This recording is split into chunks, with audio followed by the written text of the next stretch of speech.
Hey yo, what's good, y'all? So this is my spoiler review. So spoiler alert, spoiler alert, spoiler alert. If you've not seen Black Adam, I'm spoiling this, okay? So this is my spoiler review of Black Adam. So you already know I really enjoyed this movie. This movie was action-packed from start to finish. This joint was just straight action, straightforward story from start to finish. Now I really like this movie, but I want to get into some things that I didn't like about this movie that I think this movie could have really just been great if they did a couple things, just a few things, and this movie would have been great. But let's talk about it though. Okay, number one, I like the story of the movie, but they could have did a better job of rounding things off with just Hawkman and Nabu or Dr. Fate. Like they could have easily just said like Hawkman was reincarnated, but he was a prince back in the time and he knew Black Adam and he knew everything that happened back in the time, and also Nabu was back there too. They could have rounded it off and said they knew them like that, and they could have easily did that because the movie was only 2 hours long. They could have easily added like 10-15 minutes and rounded that part off and showed them back in the day and everything, and show how, you know, the nymph metal and how Hawkman reincarnated and all that good stuff.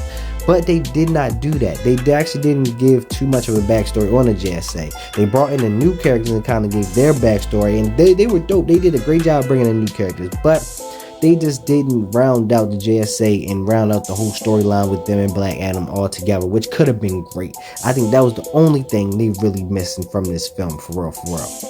Also, I kind of didn't like the fact that, you know, that The Rock was, well, Black Adam was given the power instead of stealing it like he did in the comic books. I think that makes him more evil. I know that they kind of changed him to kind of be more of an anti-villain than just outright villain, which I like, but I feel like they didn't have to change that. It could have made him more brutal, you feel me?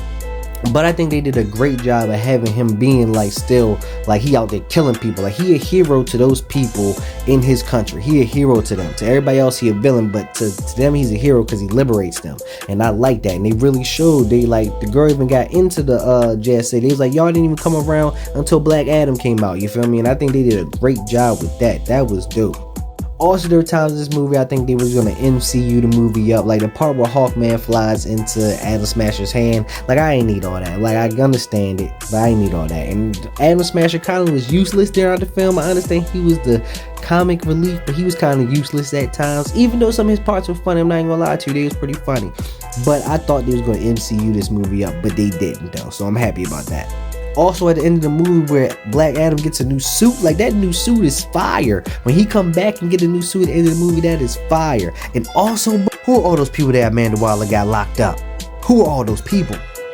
But this movie, they gotta do a JSA movie after this. They got to do a JSA movie after this. But Black Adam was dope though. Go see it.